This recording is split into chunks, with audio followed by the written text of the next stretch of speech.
Grace, that was awesome. You guys rock. And now, if you're here, you're out of town, I want you to be ready for confirmation. I know that we got a crowd gathered, and here it is. You're here live for the Mulatawork Show.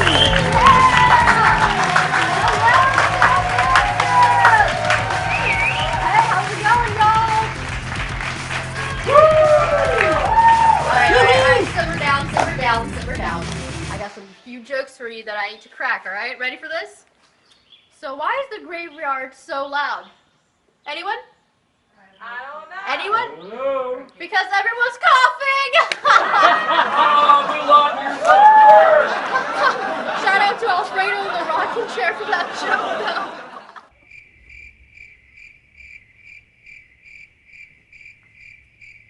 All right, I got another one for you. So, Clinton and Trump are on a cruise ship, right? The cruise ship sinks, but who survives? Anyone? Trump. I don't know. Who survives? The United States of America! Alright. Ready? What's black and white and red all over? Oh, that's easy. Everybody knows that's the newspaper. No, you're wrong. No, that's not correct. It's a penguin with a sunburn. We have a lovely show for you tonight. We have Sarah, Martha, Alfred, Rabbi Nicodemus, and Pontius Pilate. Let's go.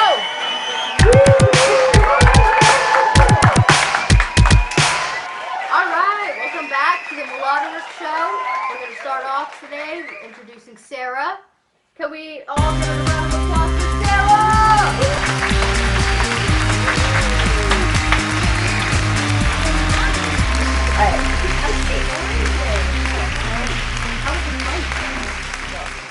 Did you take the camels? Wow. That was offensive. That was very offensive. The camels. Woo!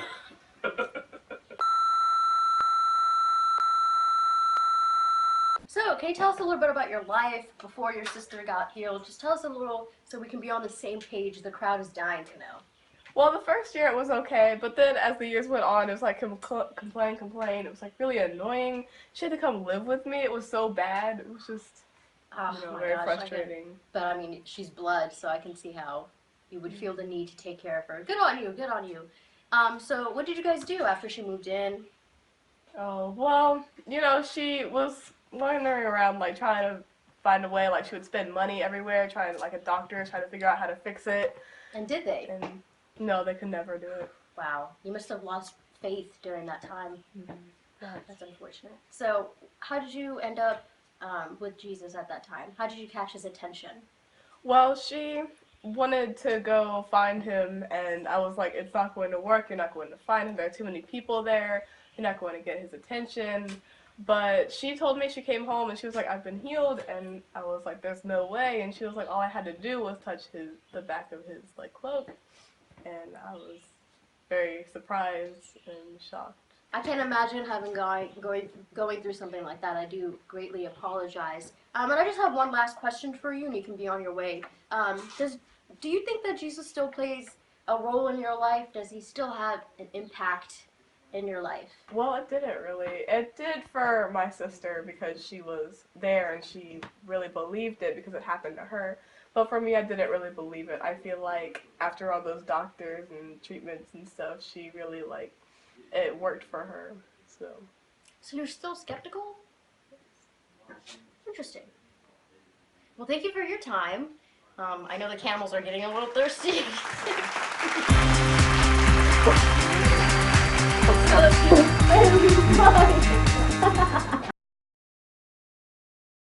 I found a spider in my underpants a moment ago, and it was alive. I felt something ticklish down there. I said, oh, let me see. I checked, and there was a spider crawling around down there. And then it got on my finger, and then it got on the ground, and it's over there. It's chilling. It's still alive.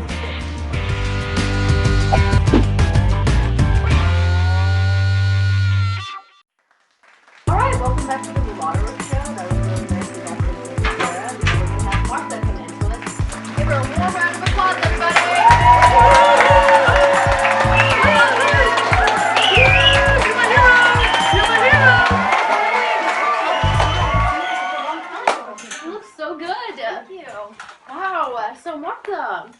what do you do for a living? I am a homemaker. I take care of my kids and my house and the cooking, cleaning, all that kind of stuff. Wow, I might need to take a little tips from you. So rumor has it that you were at Jesus' big speech last weekend. Yes. Is that I true? was. Wow. Yes. What did he say? Like, what did you take from his speech? Well, I was told that it takes just one sinner to repent of his sins, and it means a lot more than if 99 people do it. If one person makes a change, it's better than a lot of just righteous people who repent. Wow, that's really powerful. So a lot of people are, joining the movement and are claiming to be changed by Jesus. What about you? What would you say? I would say that I have been changed, and I am definitely following the way of Jesus. His speech that he gave to all of us meant a lot to me, and I took it all in. Well, that's really good. So, in summary, would you say that the encounter with Jesus had a lasting impact on your life? Yes, it definitely did. Any words that you would like to tell my audience here? No. Okay. Jesus, thank you for your time.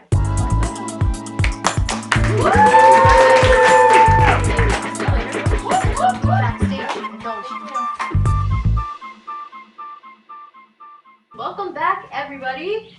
We have something special for you today. We actually have a prince in town, Prince Alfred. Please, everybody, give him a long round of applause.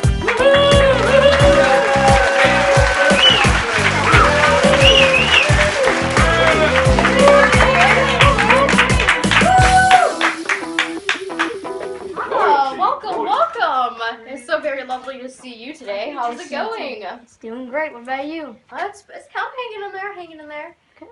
So why don't you tell us a little bit about yourself, as if we don't already know.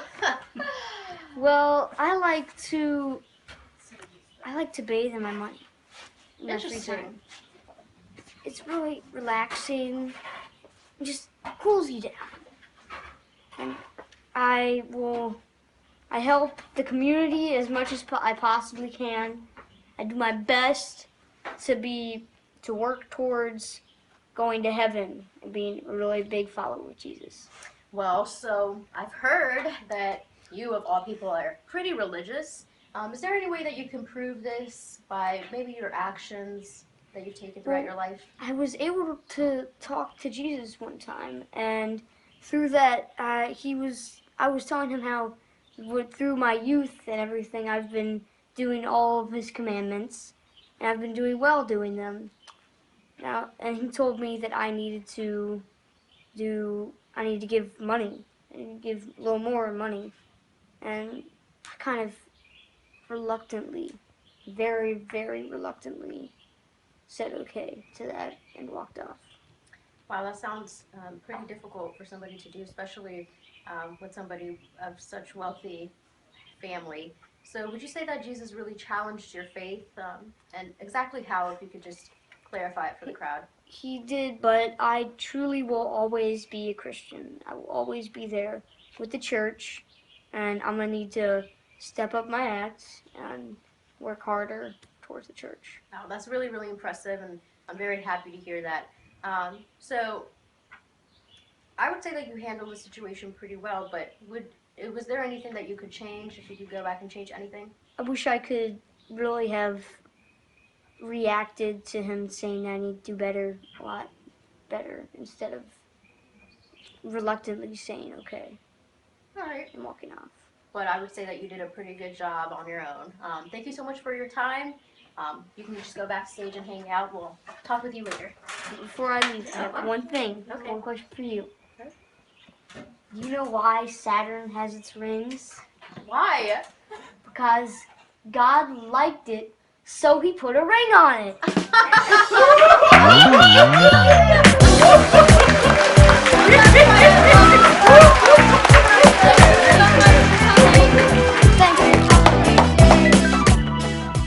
Chimpanzee riding on a Segway, chimpanzee riding on a Segway, chimpanzee riding on a Segway, bam, bam, bam, bam, bam. Chimpanzee riding on a Segway, chimpanzee riding on a Segway, chimpanzee riding on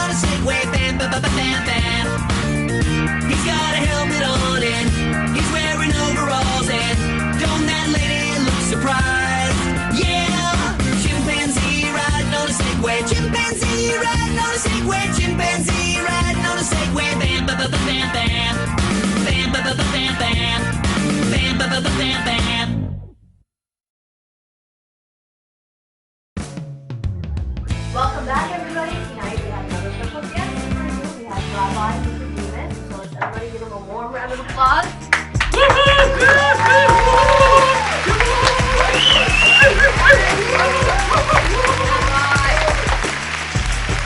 Welcome. How are you doing today? Okay, good. How about you? I'm good. I got to meet all these important people, so it's been really interesting. So, Rabbi, I must say that rumor does spread, and anonymous sources have told me that you had a secret meeting with Jesus. Will you confirm or deny this live, exclusively on the Mulatawork Show? I didn't think this information would get out that fast. But yes, I can confirm that. I did go out and meet him during the night. Oh, wow. What did you guys discuss? We talked about being, reborn and baptism and all that general area. Interesting. Anything that you maybe agreed on, maybe disagreed on that you would like to share? Well, I find it tough to understand that like you could be reborn a second time, like Jesus had been telling me.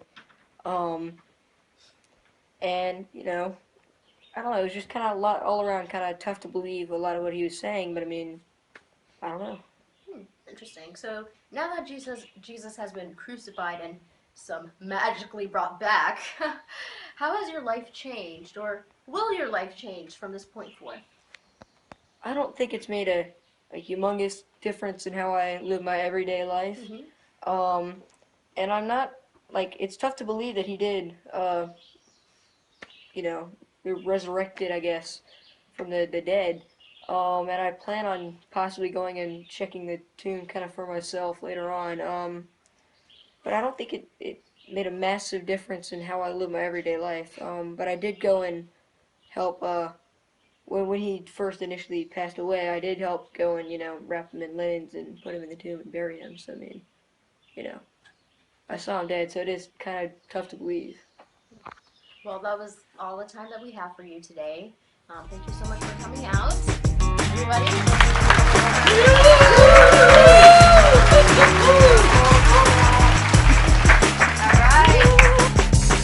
What's the biggest number you can think of? A trillion, billion, zillion. That's pretty big. How about you?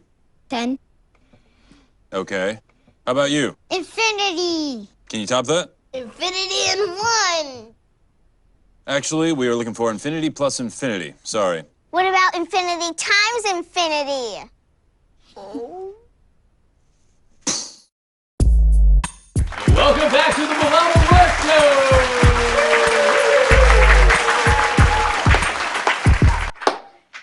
Welcome back, everybody. All right, we have our our last guest with us today, Just Pilot. Let's everybody give him a warm round of applause. Woohoo! PP! Woohoo! P5!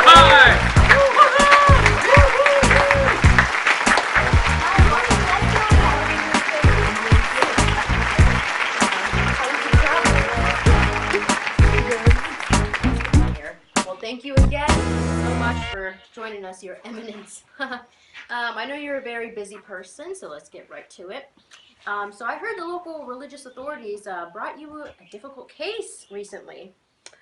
Yes, I had to determine for Jesus. Wow. So what did he do wrong? If you could just elaborate for everybody. Honestly, I'm not that too sure. People who were accusing him, the Jews, they would not stop talking, and I couldn't get anything they were saying. I just know something about him claiming to be king of the Jews. That's very interesting. So, there's many people that would believe that, whatever accusations was said about Jesus of Nazareth is not quite true, but what is your take on it? Now, the fact that they gave me so many for one person, I do not believe this. This man seems like a nice person, and I don't think he did anything wrong. Yeah, that's very interesting. So, can you just walk us through how you handled the situation? Because it's a very big case, and I mean, I know if I was in your position, I'd be definitely conflicted. Well, at first, I told the Jews to do what their law required them to do. But then they were going to murder him, this person. did not seem like he needed to be murdered for something that he probably didn't even do. So I gave the crowd a choice where they could have a murderer executed or Jesus executed. They ended up choosing Jesus. That's very interesting. And if you could go back at all during this time, would you change anything, or would you keep everything that was done the same? I would have changed some things. I would have made sure that Jesus had not been executed. Okay. So we know that rumor says that Jesus was raised from the dead, and his movement is stronger than ever. How does this make you feel? Now that he was brought back from the dead, his movement has become much, much stronger.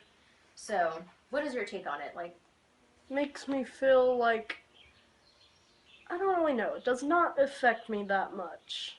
I mean, it's kind of ironic for this to happen to the Jews after they had crucified him. that's really, yeah, I would agree with what you just said. But thank you so much for your time. This has been a really great interview. We're just going to have to cut it short right now because I know you're a busy guy and my thing just fell off. All right. Well, thank you so much.